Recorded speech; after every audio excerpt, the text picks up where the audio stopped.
So you're ExxonMobil in 2007, and you've run into a big problem. Your biggest moneymaker was getting oil from Venezuela. For years, you had enjoyed unlimited access to the world's largest known oil reserves. But now Venezuela just kicked you out. That's right, Venezuela's president had just nationalized all its private oil fields, which meant that foreign oil companies like ExxonMobil were banned. You had just lost your biggest moneymaker, and you had to find an alternative fast. Luckily, another country caught your eye, Venezuela's neighbor, a country called Guyana. Guyana is a very poor country in South America that is ripe for oil exploration. After all, it is next door neighbors with the biggest oil reserves in the world, so there's gotta be oil in Guyana, right? The problem is, even though many have tried, no one has ever been able to find oil in Guyana. But you knew you had to at least give it one more shot. And it would take you 8 terrible years after Venezuela kicked you out until you finally did the impossible.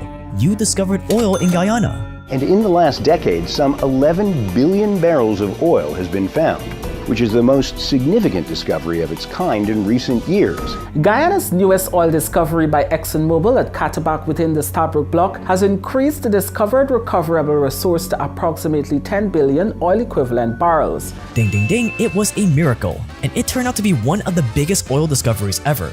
You had hit the jackpot, and suddenly you were back in business. But just because you discovered oil in Guyana doesn't mean it's yours. No, it still technically belongs to the Guyanese people, which means you have to somehow convince this sovereign nation to give up the one thing that would lift them out of poverty. But how on earth do you do that? Well, the great news is that as a poor country, the people are easily fooled. The politicians are very affordable to bribe.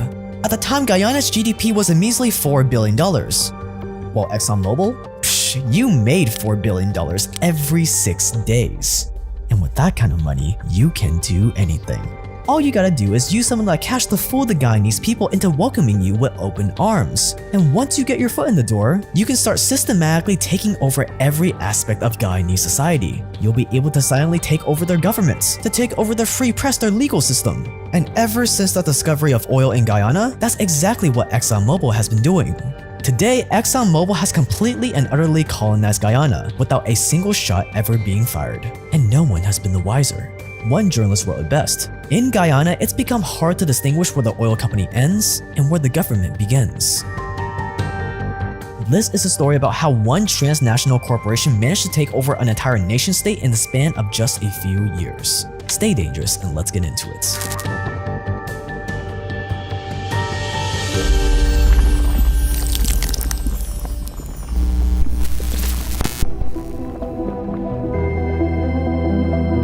As you're gonna see in this video, there is a reason why Exxon is a very successful company on the stock markets. They are willing to do anything to make their shareholders happy. And you can bet that they're pouring all that extra money they're making into the best Wall Street analysts to help them make even more money with their money. Wall Street analysts that have been traditionally reserved only for the ultra wealthy. But one company is trying to change that. Seeking Alpha, today's sponsor. Seeking Alpha's goal is to give you the same edge you would have if you had your own Wall Street analyst by your side. And they've already got over 250,000 plus members taking advantage of this. For the past 19 years, Seeking Alpha has been the go-to place for independent and balanced stock research, fundamental analysis tools, crowdsourced debate, reliable news, and actionable market data. Their stock coverage gives you both the bull and bear case for each stock, so that you can weigh in and make an informed decision. Their news lets you understand why the market and the stocks in your portfolio are moving or why they're about to move. Their data allows you to have professional caliber tools right at your fingertips. And with their premium subscription, you can get unlimited access to all of this. And the best part is that you can try Seeking Alpha Premium for free for 14 days by clicking the link below. Click the link below to get a 14-day trial of Seeking Alpha Premium now. I am not a registered financial advisor, and thanks to Seeking Alpha for being the paid sponsor of this video.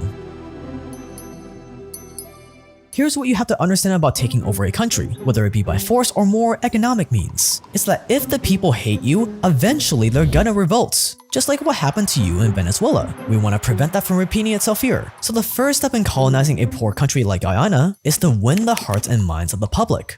It's very simple. If the public loves their occupiers, they won't revolt. So from the moment that you announced your oil discovery, you told everyone that this oil was gonna make them rich, that oil mining was gonna create all these new jobs, that all the money would trickle down, and that it was gonna put Guyana's economy on the map, that it would earn Guyana $150 billion over the next 30 years. But you made sure to tell the public an important caveat. Let's face it, you poor people don't have the knowledge and equipment to dig all this oil out of the ground and refine it, so why don't you let us as ExxonMobil mine the oil for you, and we'll all share in the riches. And being that you told this to a population where 40% of the people live on less than $6 a day, what do you think they said to your little proposition? They said yes, obviously. This is everything they ever dreamed of. Quote, people were going crazy talking about oil wealth, end quotes. And it wasn't just the people. Quote, Exxon was pushing this idea and so was the government, end quotes. The oil gods have finally smiled down on Guyana and sent ExxonMobil to change everything for the better. It was the perfect narrative. And to further your influence, your first big investment in the country was to sponsor Guyana's national cricket team. In Guyana, cricket is the equivalent of football in the US, so this was a big deal. It made it look like you cared. You even paid for cricket matches to be shown on TV and made sure that every Guyanese player was wearing the ExxonMobil logo on their shirt for everyone to see. Sponsoring cricket in Guyana was like if ExxonMobil created the Super Bowl in America. Sure, it would cost you a few $1,000,000, but the payoff in public opinion was priceless, and your plan worked perfectly. Quote, when you walked in the streets, you could hear every Guyanese saying, "Thank God for Exxon," end quotes. Now that's some effective PR.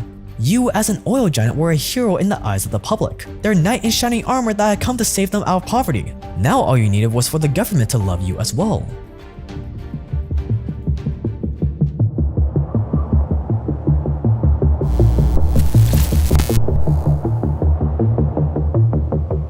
Just like many poor countries, Guyana is very corrupt. In fact, it's one of the most corrupt countries in the entire region. And you know what that means, right? That means Guyana is very affordable to bribe. So you got to work turning the Guyanese government into your well-paid puppets. You whined, you dined, you schmoozed your way into the highest circles of the Guyanese government. And before you knew it, your oil executives were watching cricket games with the Guyanese president, while the Guyanese vice president regularly held press conferences talking up ExxonMobil and defending it against the country's regulators. It was the perfect setup. With the right contacts and just a little bit of money, buying favors from the government became as easy as buying vegetables from a supermarket. And thanks to your little deal with the Guyanese government, no outside supervisors were allowed on board Exxon's oil rigs and production vessels. Even your mining permits and documents were locked away from the people who were supposed to regulate your mining in the first place. You didn't just have the support of the government to mine oil, you also had its support to do about just whatever you wanted. In America, although you can buy politicians, there is no way you're going to be able to buy off the entire government. Heck, I don't even think BlackRock has been able to buy off the entire US government. But in a small, poor country like Guyana, Exxon was probably able to do this with just a couple $100 million. And you didn't waste a second taking full advantage of it.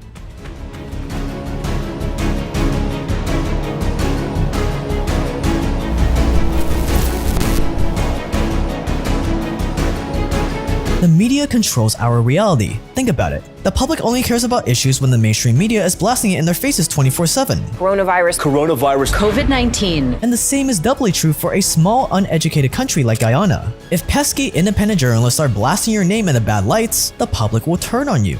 Which meant that Guyana's free press was next on the chopping block. You needed to get rid of all those goody two-shoe journalists before they start exposing you. The public can't get mad over what they don't know, so you turn to your pals in the government again. This time you would give them money, and in exchange, they would go to all the independent Guyanese journalists working on oil and environmental stories and hire them to work for state-run news instead. They would offer these journalists a car, a raise, a fancy title, just for joining the government's official newsroom. And it worked.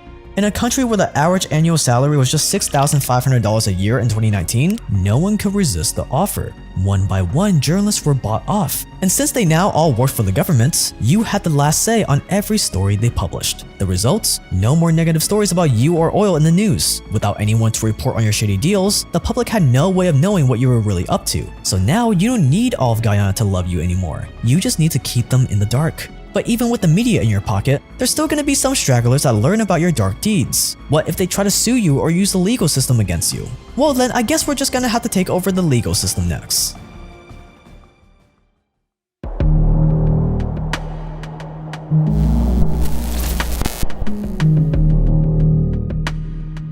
The only way for regular people to take on a company of your size would be for them to hire really good lawyers. So what do? You take your billions of dollars in oil money and start paying off as many law firms in the country as possible. Put every single lawyer out there on a retainer. That way, no matter which law firm people go to, they'll always get the same answer. Sorry, we can't represent you because we have a conflict of interest. No lawyers, no case. No case, no fines or regulation. Simple, right? And guess what? Lawyers in Guyana make a typical salary of just $17,000 US a year, which means all you need is a few $1,000s to throw at each of them and boom, the legal system is yours. And if people go to the environmental agencies that are supposed to be completely independent and objective, well boy did you have a surprise for them, because guess what? You're funding them too. All you had to do was throw money at the poor underfunded environmental agencies, that way everyone thought you were the good guy trying to protect the environment, while also stopping them from going after you in the process. No one's gonna bite the hand that feeds it.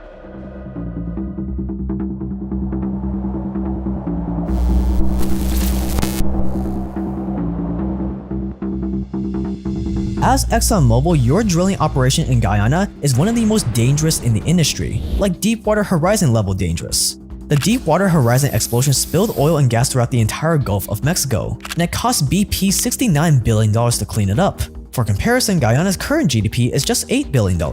So if a spill happened, even if Guyana used all of its GDP, which is impossible by the way, it would take them more than 8 years to clean up that kind of spill. But luckily, if a spill did happen, they wouldn't have to do that, right? See, in most cases, oil companies running this sort of mining operation not only have insurance in case of an accident, but they also have to guarantee that they're going to pay for all the cleanup costs if it exceeds their insurance. And it makes sense. You're planning on making hundreds of billions of dollars off of this country's oil, so the least you can do is pay if something goes wrong, right? Well, not in the case of ExxonMobil in Guyana. See, once you had infiltrated the Guyanese government and got them to hand over all the mining rights to you, you thought that, well, if we could get them to do this, why not take it a step further? Why not make so we don't have to make any guarantees that we'll clean up after any accidents that happen?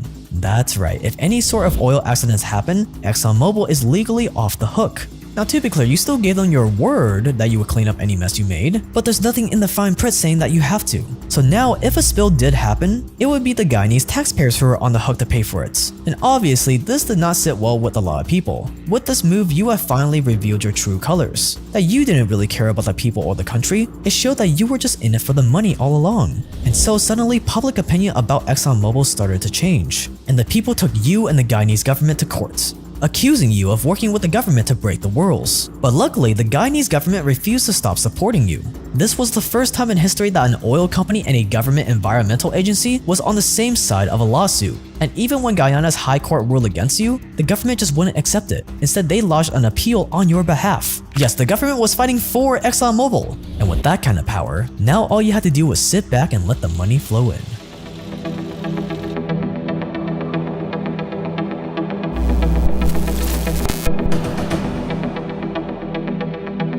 Congratulations, with the government, lawyers, and even the environmental agencies on your side, you had finally completed your takeover. Now you can sit back and make your billions while making sure that none of it actually goes back to the Guyanese people. But look, you say, Guyana's GDP has been going to the moon since we started mining, you say. The Guyanese people should be thankful for you. But how much of that money has actually gone back into the country? Turns out not so much. Guyana's government was so desperate to keep you and your money in the country, the deal they signed allows you to deduct up to 75% of your revenue as expenses, before the rest is split between you and the government. It doesn't matter if your profit margin really is 25% or not. That was the deal the government signed. And even if they wanted to find out what your real profit margin was, they don't have the money or manpower to audit you. So you can just keep raking in billions while Guyana stays as poor and underdeveloped as ever.